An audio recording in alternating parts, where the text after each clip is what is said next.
վերջին շրջանում Մերձավանում էլ սպանություն տեղի ունեցավ։ Ինչու է փառաքարում նման բաներ լինում, ինչն է պատճառը։ Փառաքարում չի, դա Մերձավանում է, փառաքարիչ ինչ անի փառ։ Խոշորացված համայնք է փառաքարի կազմում։ Հա, այնտեղ միշտ էլ ամեն ինչ լնում է, բայց փառաքար, ինչ գիտենք, մարդիկ երևի ընդունակ են դենց բաների։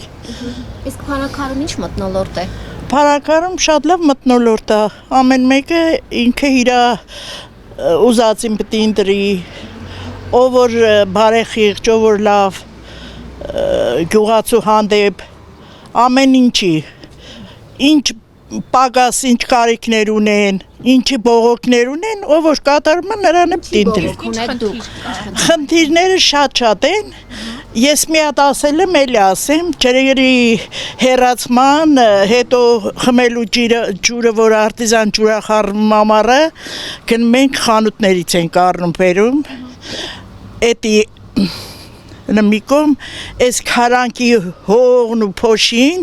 այն որ գիշերվա կեսին աղում, մենք հող ու փոշի մեջ կորում ենք, կամինելը, ոչ կարանք նստենք, դուրսը, ոչ կարանք պատուհան բացենք, մեր բողոքը ամեն ինչ շատ էտա, որ ես էլի եմ ասել, լրագրողներ են եկել, ասել եմ, որ դրա դեմը առնեն, մենք չենք կարա շնչենք, ամառը պատուհան չենք կարա բացենք, մինչև այդ քարանքը։ Չգիտեմ ումա պատկանում գնացին նկարահանեցին, բայց ոչ մի բան նորից էլի նույնը մնաց։ Իսկ համայնքապետը տեղյակ է, իշխանությունները տեղյակ է։ Երևի, չգիտեմ։ Դիմել եք, իրենց ինչ են ասել։ Ասում եմ, չէ, նորից եկան ծեր նման, ասեցին, խոսացին, գնացին։ Նկատի ունեմ համայնքապետին։ Համայնքապետը գիտեր էդի։ Որ այդ կբարելավենք, լավ կլինի, բայց սրանից հետո էլի նույնը շարունակվեց։ Դրանից հետո շարունակվում է, հենց ընտրում եք, հետո նորից շարունակվում։ Չէ, էդի անցյալ տարի եմ ես ասել, աշունկը։ Ամբողջ ամառը մենք հողու փոշի մեջ կորանք, եկան ծեր նման լրագրողներին բողոքը հայտնեցի։ Դա տենց, ցավը տանեմ։ Միայն այդ ես մտահոգում, միայն դա է խնդիրը։ Հա, ուրիշ խնդիրներ չունեմ ես։ Երկրի մասշտաբով խնդիրներ չեք տեսնում։ Երկրի մասշտաբով իմ չասեմ, այդ ցավը տանեմ, երկիրը հիմա որ ասեմ էլի քաղաքականության մեջ մտնեմ, ասեմ, ինչ երկիրը այդ խեղճ մարդը եկել է, Փաշինյանը եկել է, դատարկ ամանի գլխին եկեք անգնելը համի ամեն մեկը իրար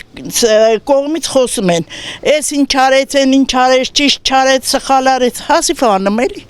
հազիվ անում է, ինչքան էլ որ անում էլի, գովու շնորհակալ ենք, թալանեցին, կերան, խմեցին 30 տարի, մենք էլ խեղճ ու կրակ այդ 30 տարվա ընթացքում ես էլ եմ աշխատել, իմ քրդինքն էլ են կերել իրանք։ Ասում եք թալանը հետ են բերելու, հիմա ինչ է հետ բերել։ Դե հիմա ինչ որ բերել է էլի։ Ձեր թալանած փողերը օրինակ հետ բերել են, տվել են ձեզ։ Ինձ չեն տալիս են պետությունը ինքը կիմանա ինչ անում։ Այդ թալանից ինչ ասում եք 30 տարի թալանել են։ Հա, թալանել են։ Ինչ բերեց հետ Փաշինյանը։ Դե չգիտեմ ինչ բերեց, ինչ որ բերեց։ Հիմա ես քաղաքականությունը որ թալանել են։ Այո։ Ինչ հետ կբերի Փաշինյանը էական չի։ Ինչքան կարա այդքանը հետ կբերի։ Իշքան կարա, մարդը չեն թողում աշխատի։ Ով չի թողում։ Այ այդ վերևները։ Ո՞վ վերևները։ Վերևներ ասելով են ներքին թշնամիները։ Ովքեր են այդ մարդիկ։ Վայ, լավ էլի։ Եթե իշխանության գլուխը Նիկոլ Փաշինյանն է, ամբողջ պետական ապարատը իր ձեռքում է, այդ ով է որ այդ ավելի հզոր է, քան երկրի վարչապետը, որ տագից քանդողները, ովքեր որ քանդել են, այն նախկինները։